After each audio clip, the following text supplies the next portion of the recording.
Since the All-Star break, the Phoenix Suns are 13-9. They're 9th in offensive rating and 14th in defensive rating, and they seemingly have less of an identity as their Western Conference competitors, the Los Angeles Clippers, who I would most likely deem the team with the least amount of identity, even though they are one of my favorite teams to watch. Least amount of identity for contenders, that is. The Suns have an immensely talented big three, and on paper they have a great supporting cast with players like Grayson Allen, Jusuf Nurkic, Eric Gordon, Royce O'Neal, Bol. I think the Suns just have a big problem regarding expectations, both to themselves and their opponents. In today's video, guys, we're going to discuss the Phoenix Suns and their big glaring problem. Before we get into this video, guys, I just want to say thanks so much for the support on the channel recently. We surpassed 2,400 subs and we are on the road to 3,000. You guys are absolutely amazing.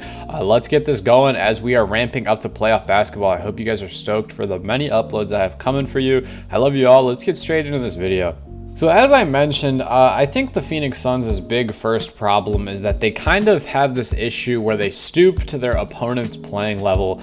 On March 25th, they versed the Victor Wembanyama-less Spurs, and they lost on the road. If you guys remember going all the way back to the very beginning of the season in October and November, I remember on back-to-backs, the Spurs ended up beating the Suns twice in a row.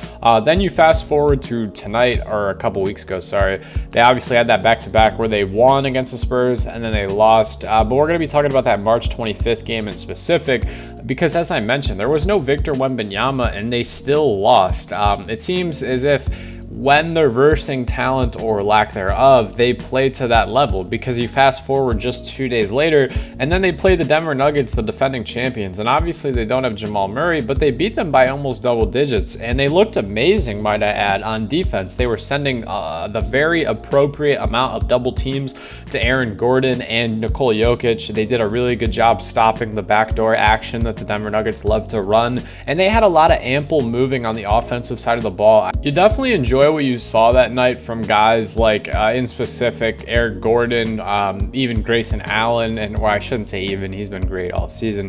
But a night with you when you have no Jusuf Nurkic and Drew Eubanks is starting, you know, Thad Young played a very great piece off the bench. I'm very happy they're tapping into, you know, his gameplay. He's a very savvy vet in this league. But needless to say, they ended up beating them. And like I said, offensively and defensively, they looked good. The next problem I think you have to address with the Suns is, while they might be the 6th seed, while at some points they were the 10th seed, while they could maybe even finish as the 5 seed, the thing is you don't want to face the Suns in the playoffs, but at the same time you kind of do, and it's this weird conundrum because Bradley Beal makes this team so polarizingly interesting from, you know, a scope. A stat I found to be interesting regarding Bradley Beal, the Dunker Spot brought it up themselves on their podcast.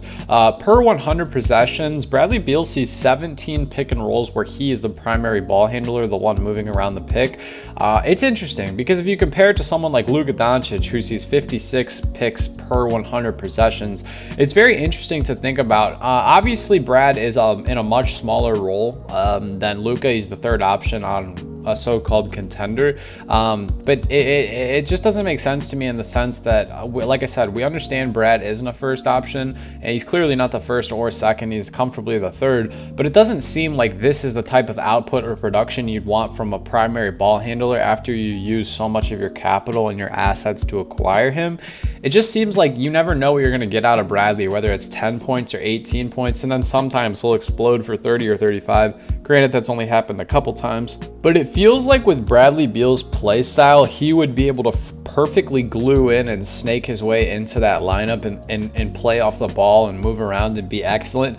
But it feels like we either get this Bradley Beal who is making Devin and Kevin take these back seats, or we're getting this Bradley Beal where, as I mentioned, he looks a little bit lost out there. He's doing cardio. Bradley Beal's drives to the basket is at a career low. Actually, his rookie year was lower, but career low for, you know, his stardom or his prime, I guess you'd say. And that's not something you like to see, because one of the great things about Booker and Durant is they are triple threat scorers. You know, they can score anywhere on the court. And if your third option can do the same thing come playoff time, obviously the mid-range, it's so very relevant and it's so very hard to stop. That's why last season, if you guys remember, JJ Redick said on his podcast, and many other announcers felt the same way, it's hard to believe that someone could beat the Phoenix Suns because Chris Paul, Kevin Durant, and Devin Booker are three of the greatest mid-range shooters of all time. But this leads me to my final point, and we're going to end the video off talking about this and diving a little bit deep into this. I think the biggest takeaway I have from watching the Suns this season, and even in the postseason last year, is just they are not as good, and they will never be as good as the 2020 through 2022 Phoenix Suns. Those Suns teams, man, I feel like we Phoenix Suns fans took them for granted. They were top 8 in offensive rebounds, top 5 in defensive rebounds, top 6 in offensive rating, top 8 in three-point percentage. They were 24th in the NBA, so bottom 6 in turnovers per game, which means they took very good of the ball. Top 6 in steals per game, and they had a 2-year span where they were 85 and 39, including a 64 and 18 win season.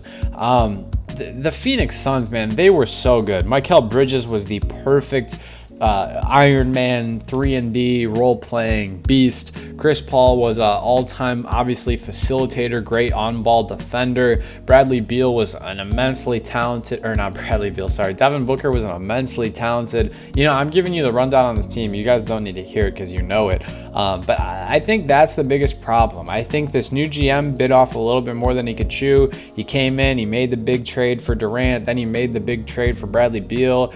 He made the Phoenix Suns games free on television, which I think is awesome. But it just seems to me that he did a little too much too quick, and the Suns, they had so much more aura, they had so much more chemistry, they had so much more enjoyment back then, and now it just doesn't seem that way. You know, they hang their head a little bit lower after a loss.